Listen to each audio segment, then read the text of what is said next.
It's a day that ends in Y, Friday, which means that we have another story that tells us just how Nintendo is just kind of the worst, man. Like, I get it.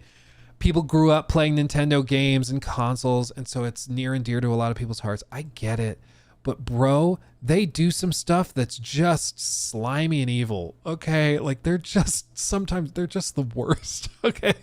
What they've done, Nintendo has now patented like literally the act in a video game of summoning characters and making them battle on your behalf. What?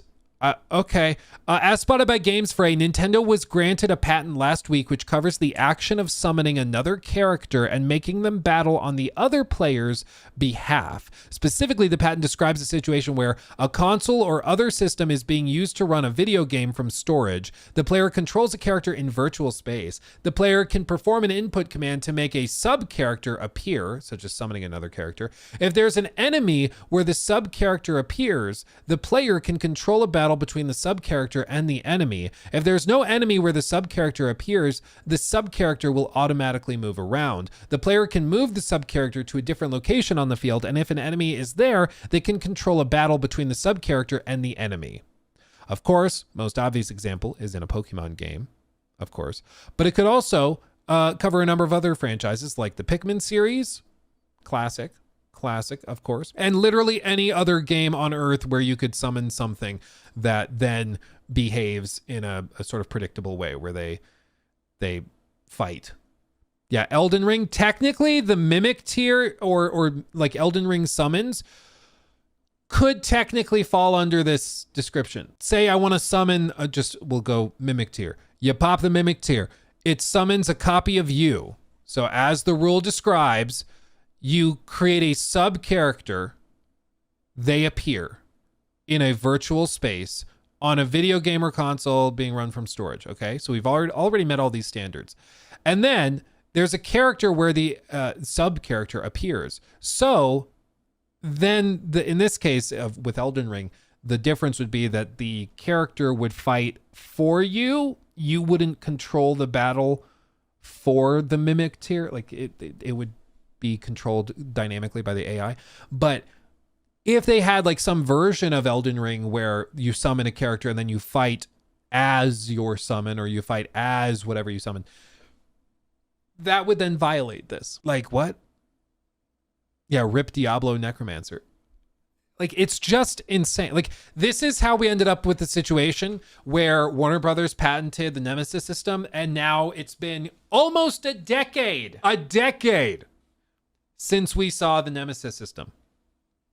That's literally Persona. It's like literally a lot of things, dude. It's so broad. I'm shocked that they were granted it.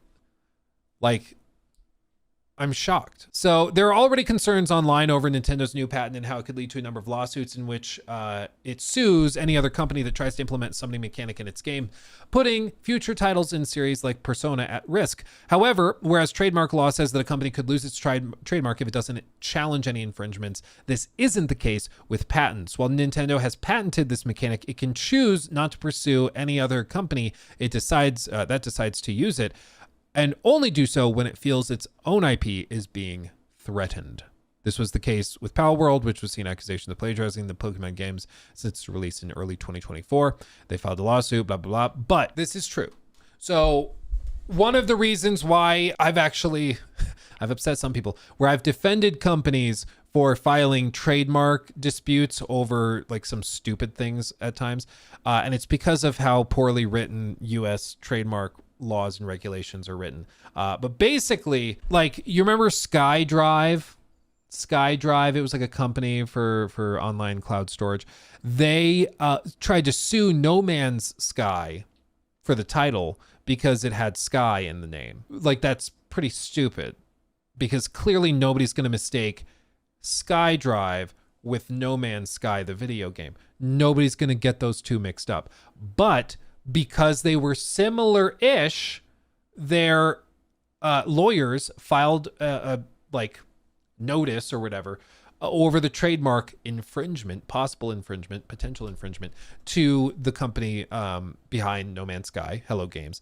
And they were able to settle it and resolve it, and it wasn't that big of a deal at the end of the day. But because it included the term Sky, they had to defend it. Because under US law and a lot of international laws as well, if you do not actively protect your trademark, you basically forfeit it. So if I trademark, I don't know, iPhone 32, which you couldn't technically do, but let's just say I did it 20 years ago, okay?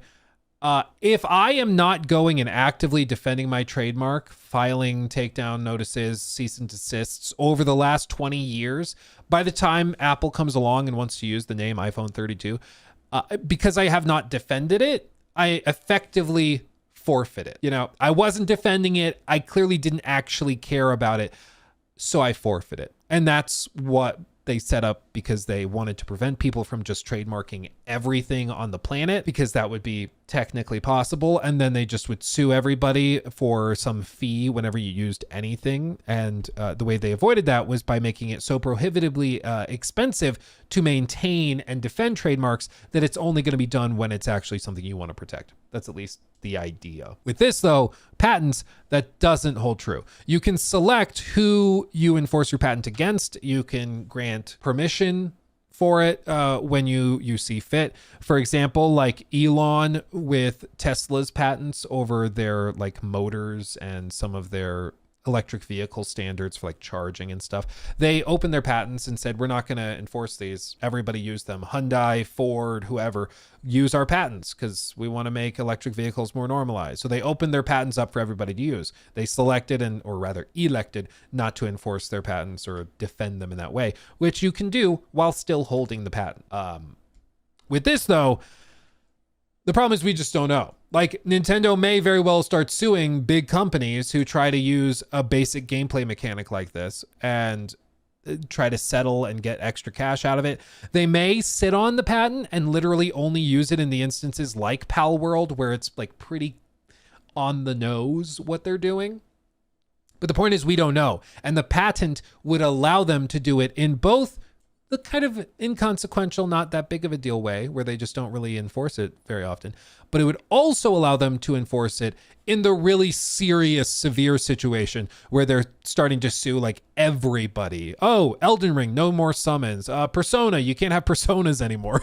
Like they could technically do that if they wanted. And I'm not saying that they would win. I think that, you know, plenty of lawyers would get in here and be like, this patent was granted in 2025. And now they're trying to retroactively enforce it on systems and mechanics that have been around for, in some of these franchises, like, you know, a decade, 2 decades. So I think they would go to court and Nintendo would not necessarily automatically win, you know, a patent infringement case because it is very broad. But it's just not like, I think Nintendo's goal with this is more to be able to stomp on like the smaller indie devs and the AA devs that can't afford a long like protracted court battle to try and stomp out things like Pal World from happening. Like seriously, it's amazing that Pal World freaked them out so much that now they are acting out like this, but that's what happens, man. That's what happens. They scared the corporate giant and now they're trying to make sure it never ever happens again. You're right. Crane, I got it mixed up. Sky News, not Sky Drive. Sky News forced Sky Drive to change into OneDrive because it was Sky Drive and then it turned into OneDrive. And I think it was Sky News, or was it Sky Drive as well? Sky TV that sued No Man's Sky. I don't know. It's been a minute. The point is there was a word Sky in the company's name and they filed lawsuits and stuff for patent or copyright trademark infringement. Anyway, this is just another example of Nintendo being kind of slimy and gross. They have a very, I think a very, very friendly persona in the public for whatever reason. But man, when you dig down a little bit deeper, it's pretty slimy. They're pretty slimy, and I can't stand it. He took my thing.